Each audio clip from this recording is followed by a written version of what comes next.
Welcome back. I'm Sunir Shah, president of the Cloud Software Association. We're another Agency Connect one-on-one. I'm here with Andres Cuellar from Superlative Creative. He's pretty interesting. I mean, my other thing, of course, is AppBind, the subscription manager for agencies. Now, Andres is so deep in getting this stuff under control. I think we're just going to nerd out on operations today. But it's such a valuable thing. This podcast is all about getting the digital under control so the agency can get under control. Tell us about yourself and your business and your amazing services that you actually do provide to incredible degree of expertise.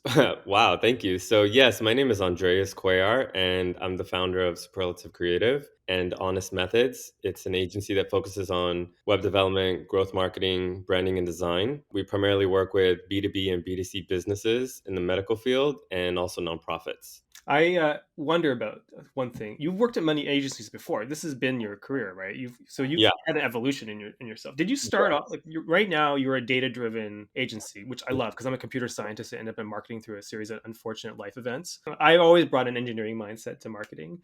Where did you start off in your career in agencies? Like, were you on the technical side, marketing, creative? Like, where were you It originally? actually started with SEO and just grew from there because it was never enough. We started with a two-man team and then we went to four and then we grew to eight. And then that's when we were able to purchase more developers and then we grew to 16. And then that's when we got acquired. So I've gone through the whole process from starting in the garage of someone's complex and then just going all the way up to working downtown in South Florida. Amazing. So here's the thing, as you want. I mean, you do SEO and social media optimization services, which is relatively new, although not that new, but field in agency work. You're one of the few people who do it to the level you do. But as we know, this is you being a nerd, right, about the digital stuff. The customers don't care about any of this. I like No. to ask this question: what do you do from the client's point of view? They're always freaking out.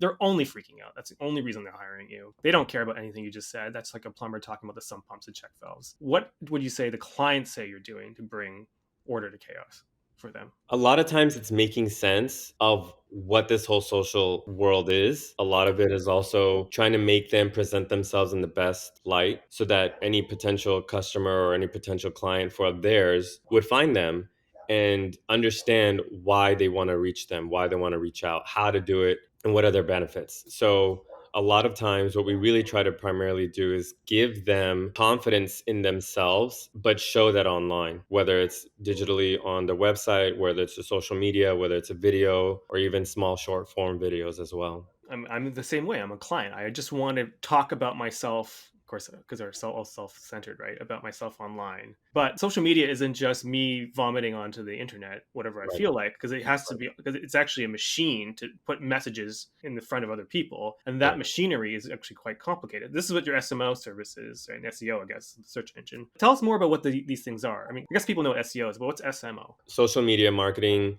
would be more along the lines of making sure that we have a strategy behind what you're going to post, why you're going to talk about those specific services, features, products, whatever it may be, and then also give the culture behind your organization so that you're not just this machine that everyone keeps talking about that, oh, we can do this and oh, we can do that, right?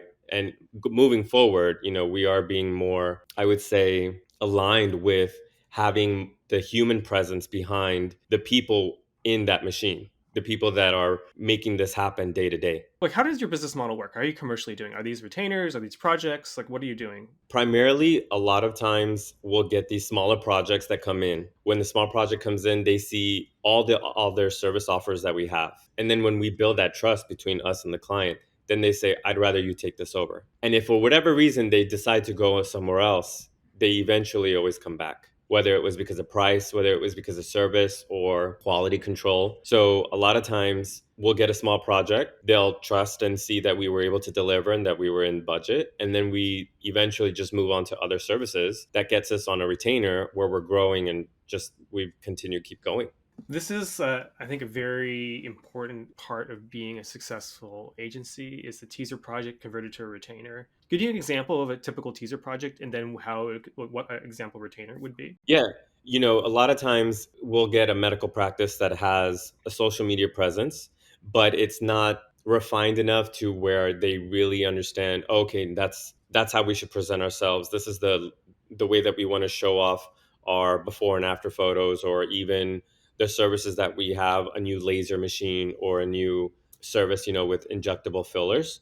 And so what we'll have us, what they'll have us do is focus on their branding, and that in alone right there is, a pretty big project, but that isn't always the one thing that they want. So once we find out all the other little issues that are coming up that arise as we're doing the strategy session, then we are able to say, this is the other thing that we really should be focusing on. How are you measuring this? How are you tracking this? Where are you storing this information? What are your key metrics that you're actually taking action on? And then tying it all together so that they have a cohesive picture about their business. It's not just, these are your numbers, you're doing great, and let's keep going, let's keep posting, right? Because that doesn't make sense for everyone. Okay, so that's what you're doing for the client to bring the digital under control. And it is terrifying, the social media, like to do it correctly. So that's their fear. But now then you're like taking the machinery of the internet marketing, bringing it under control.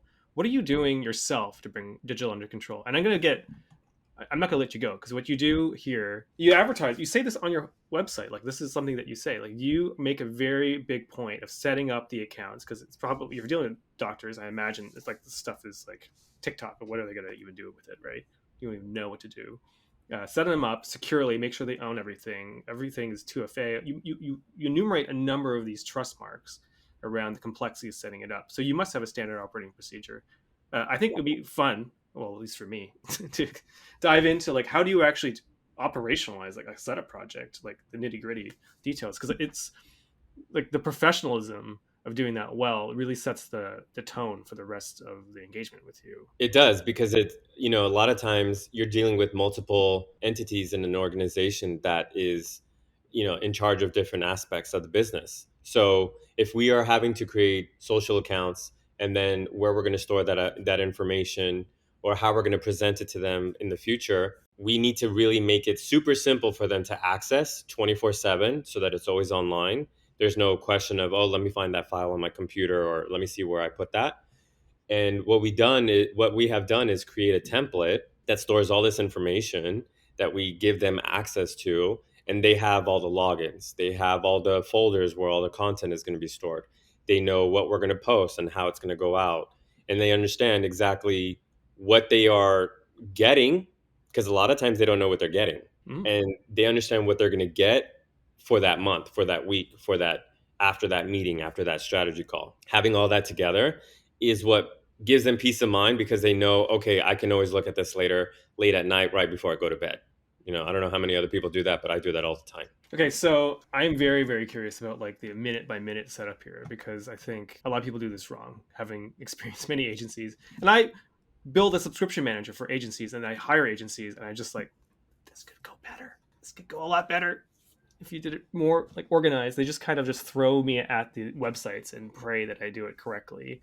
Right. You have a whole thing. So first, do you ever, like, you're dealing with doctors, do you have to sit down next to them and actually get them to put their hand on the keyboard, or are they self-sufficient? Like, how do you, It's a most 50 clients 50. don't know what they're doing, right? So you got to do something to hold their hands. It's primarily 50-50, to be honest with you. A lot of times the business owner will have a back office manager that will take care of it, and she's already swamped doing a bunch of other things, he or she. And then if not, they are the ones that are in control of everything, and they just do it all themselves. And then it just becomes a matter of getting them to prioritize to get it done. So if it's easier, we would usually just do it during a meeting. That way we are screen sharing. We could see what they're talking about, where they need help, get that out of the way. And then from there, then we can walk and move forward onto the next step. The waiting around is a big problem. And I know that's a generic problem. I'm just so curious. Do you have what are your tactics to motivate them to get on with it, like a light a fire under them? A lot of them, if we just present ourselves in the way where they know that they're going to get what they need done, I feel like they would understand the reason why we need to have this done now, today, not tomorrow, not a week later, not when they have another moment where they can get it done.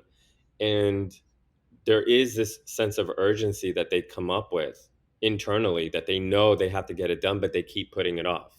So we try to eliminate that resistance within themselves, that they don't feel that if I do this now, I can't cancel later. If I do this right, I'm going to fail. I'm not going to work out. So we try to eliminate that kind of internal dialogue that they have, and we just talk it out. What's stopping you? Is it because you don't know how to log in, or is it because you don't want to log in? Is it that you don't know what to do next and you're afraid of putting in your credit card, or is it because you just don't know what to do? And so we really want to clear all that out and clear all that up during our calls. That really blew my mind, actually, because I thought you were just talking mechanics, but you actually opened with the emotional resistance, the procrastination that stops them.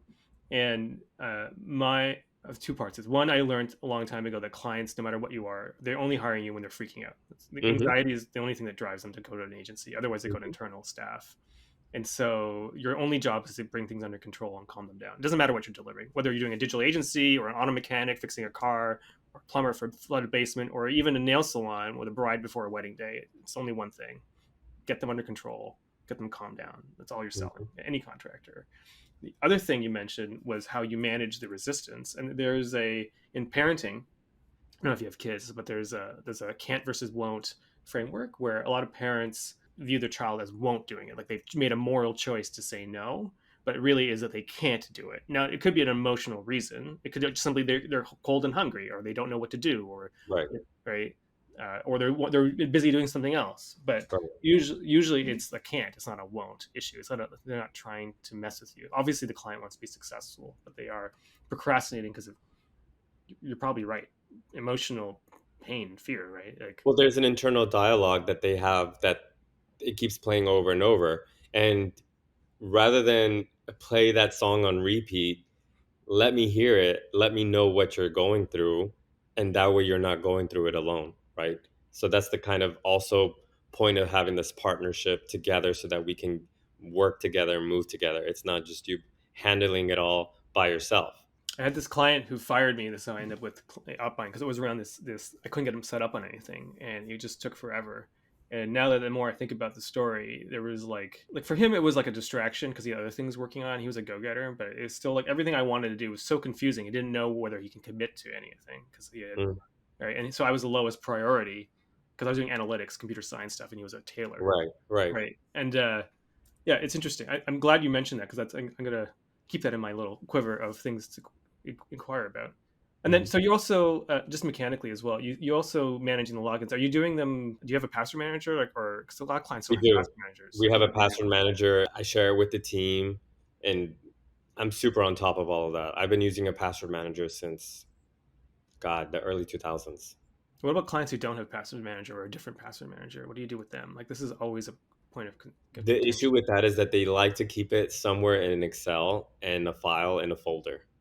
And I have to stress to them. I said, if it takes me buying you the app so that you start using it and I teach you how to use it, I will. I love it. Okay, so I know this is such a weird place to go, but I am so interested because these issues, these frictions are actually what cause you to say no. I won't bring another tool to the client because I just can't deal Right. with another cycle of this. The client Right. won't deal with it either. So what is in your stable of tools that you manage? I mean, you mentioned like a bunch of social media things, like Agora and Hootsuite on your site, but like I'm wondering what do you bring to the table to bring these projects under control? It's so technical what you're doing. A lot of it is in Notion, and we've created a bunch of different templates that I've used over the years and just brought over. Instead of using a Word document and putting it in Google Drive, I've just turned it into a basic repeatable template that we can use for new projects, new clients, new team members internally here with us or within their own team as well. These like creative And templates? Is that what these are? yeah, right. Okay. Yeah. Okay. And then also Figma, I think, has been a huge lifesaver because it's always online. It's a visual representation of what we're working on so they can see what we actually are doing. And then what I also include is a Loom video that shows them how to view the information, what they should be looking at, where we need their decision made, what we should focus on. So that way they're not just, I don't get what this is. Like, what is this? Right. So the Loom video kind of puts it all together so that we have both the visual and I guess, we would say the template behind what we're going to do for the project.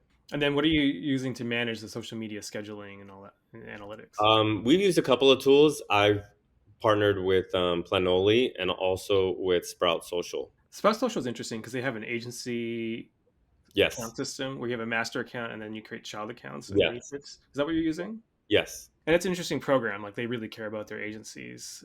Your clients ever log into those things, or they just never bother? I'm Not always really. curious about this. No, not really. I have a couple, but not as much as you would think. Maybe like once or twice to just check on things. Yeah, because that's what you are. They just trust you to take care of it, right? Well, if you have that transparency with them and you're just showing them all the work that you're actually doing, there's no really need to not hide anything, but there's no real question about whether or not you're going to perform or you're going to deliver, if it's actually going to work out. There's an analogy that I have about this. If people sometimes in digital you get confused, 'cause like as soon as a computer comes involved, you think humans have never done this before, like they have. So a gardener is a good example, right? Like if you're a gardener, your client walks out every day, just wants to see a pretty lawn and good nice flowers, right? Doesn't care. You come by every month. You bring the fertilizer, you do the weeding. I don't even know how to. You nitrate the soil, you till it. I don't even know what a gardener does exactly. I don't know, but you pay them, and then you can pay them if they're doing more expensive stuff, expense retainers, so they can go buy all this stuff at the nursery. But you never deal with it. But you own everything. You Yeah. just don't want to see how any of that happened. You just want to Right. smell the flowers, Right. right? And that's really what we're doing. We're all gardeners. We're gardening their customers. In your Exactly. case, social media, but their business. Okay, Exactly. so you're working with these digital platforms. Do you have any partnerships with the software companies at all? I do, with a few, primarily with High Touch, which has been just a lifesaver because the team there has been super helpful for setting up, integrating, and honestly, it's really shocking at how available they have been. We have a connected Slack channel that I'm able to talk to them, even if it's a super high technical question, all the way to how would we set this up correctly for a client, right? Yeah, I'm really thankful for even finding them and having them available. This is the data sync tool. Is that what you're talking about? Yes. Hightouch.io. So how do you use them in your engagements? Like that's a surprising tool to use, but maybe So I need to what we've learn more done about is it. we've been able to enrich the visitors that have come to our website Mhm. and put it into our database. And then that way, whenever we do any email marketing or if we're wanting to reach out to them directly after they visited our website, we would be able to give them a call and know who we're talking to. You ever set up any of these funnels for your clients as well, or is this your own funnel? I have for two, but it's such a complex operation that a lot of the business owners don't see the justification behind it. They'd rather just focus on social because they think that the more followers that they have, the more reach that they're going to get, that the more sales that they're going to get, which isn't always true. You know that. Well, clients always right, even when they're wrong, Exactly. Exactly. especially doctors. I'm married to a doctor, so Oh, yeah. I say that with love. Yeah. Sometimes. I'm kidding. So I'm always curious because these software vendors always reach out to agencies. I don't know if you do bring in a lot of tools into your client projects, but you might. I was wondering if you've had any. This is the third audience, right? Like the third wheel of this podcast is we have all the SaaS vendor who just want you to sell their products all day long, Right. Right. which is the most annoying reach out to an agency. Is like you don't sell software ever. You sell client services, right? Like it's or outcomes. It's Exactly.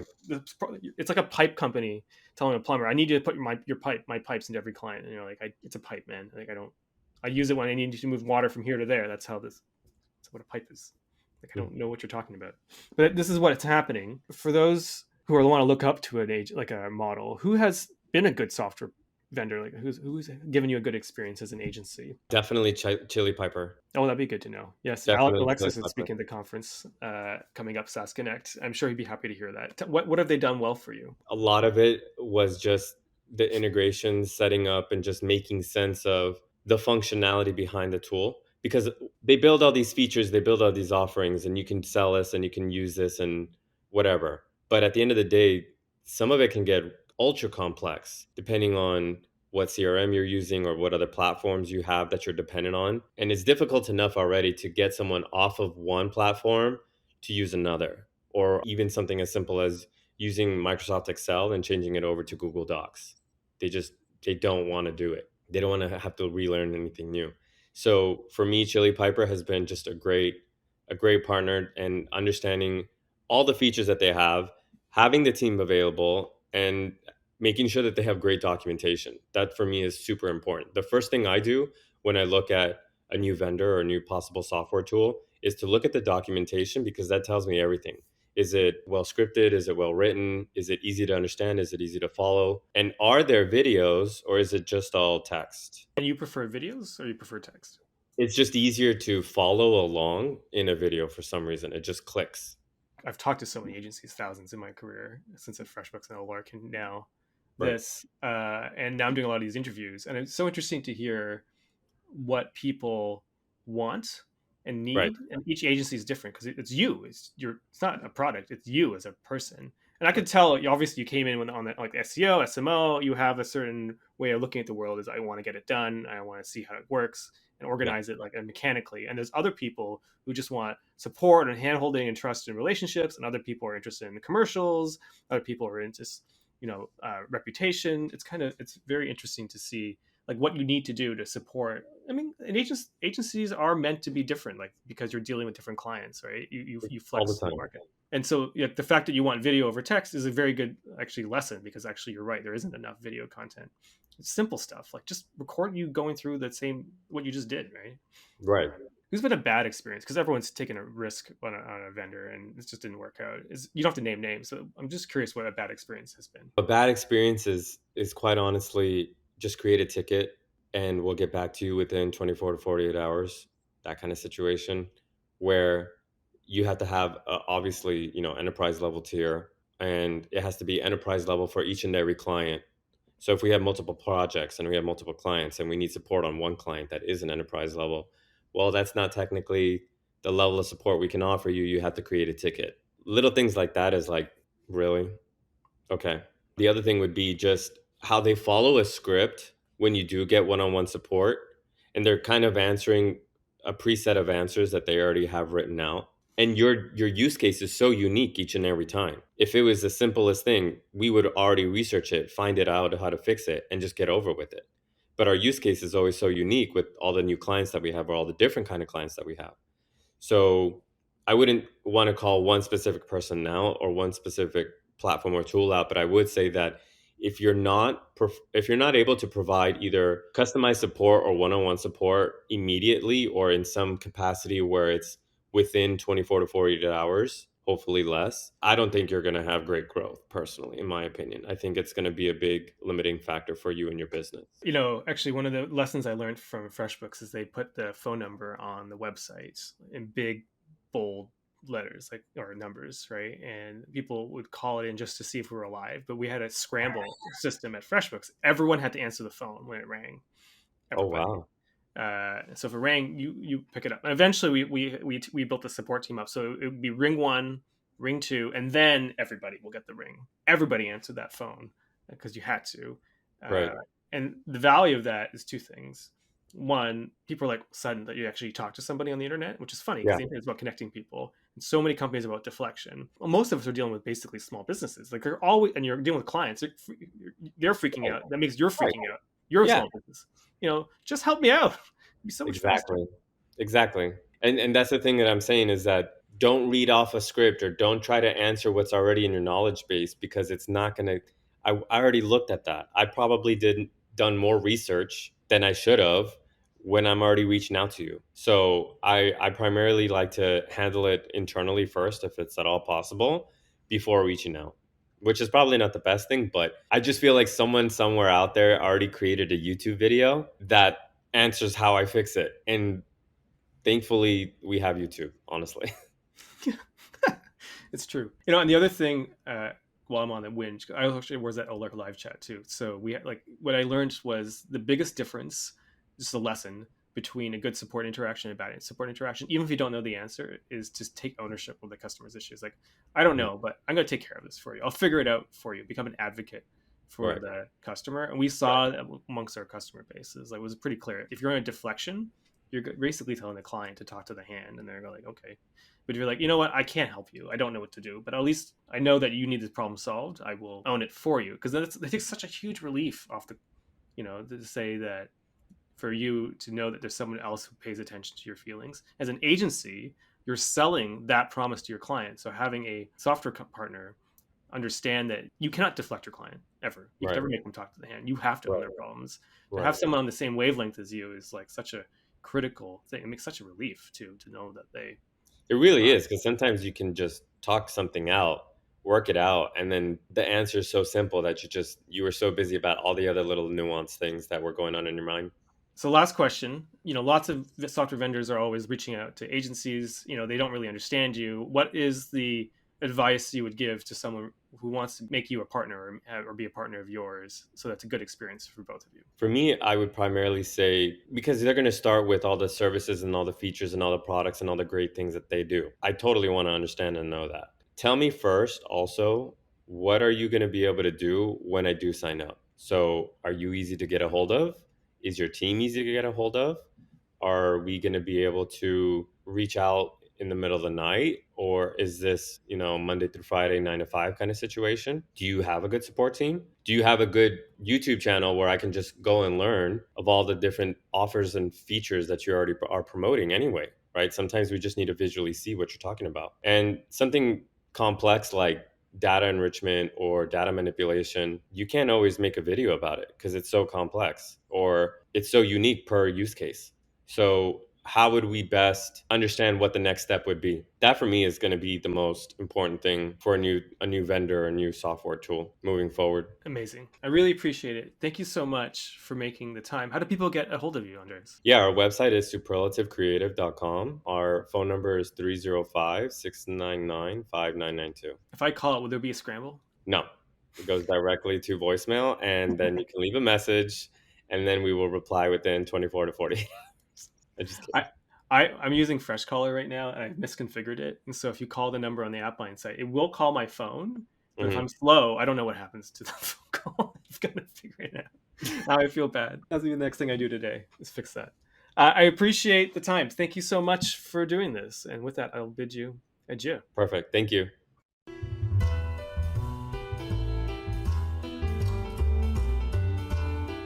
For more great insights on partnerships and software, like and subscribe, and we'll see you in the next video.